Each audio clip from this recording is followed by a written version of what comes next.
Canını sıkma.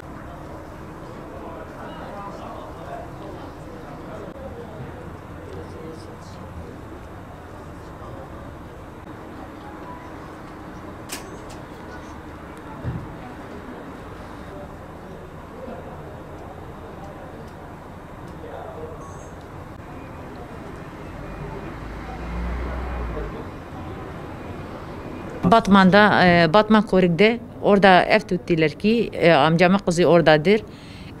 Cuma beraber çalışır tekstilde 10 gün çalıştı, 11 gün bir tane adam onu gördüler ki partiye götürdü, dedi seni Kobani'ye götürürüm.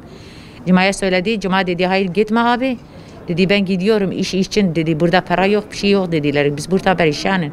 Onu kaldırdı götürdü, daha gidiş o gidiş. Mehmet yaralı oldu, ne kolu var ne ayağı var. Dedi hani 4 ameliyatım var ki erkek ameliyat oldum. Yaşıyorum yine gelirim inşallah. Ama 6 aydır biz haber almadık Mehmet. Telefon açtı kendisi konuştular. Bir sene fazla bizde konuştular ki anne ben geliyorum dediler ki. Ama 6 aydır ki hiç bize konuşmadı, hiç telefon açmadı. Niye bir kere kaçmaya kalktılar ki kadın onu kaldırdı gitti ona şikayet ettiler ki. Ablasının yanında gitti Almanya'ya kadar HDP'ye gitti dedi kızıma. Niye anne çadıra gitti? Dedi kaç kere biz geldin burada sordun kardeşim senin yanındadır söyle senin yanındadır. O kadar annem bu yaşta gitme aramasın.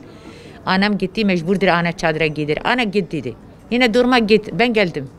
Ben bu çadırı bırakmıyorum. Hatta çocuğumu gelmesin ben buraya kalkmıyorum gitmiyorum. Akşam gündüz nöbet tutarım.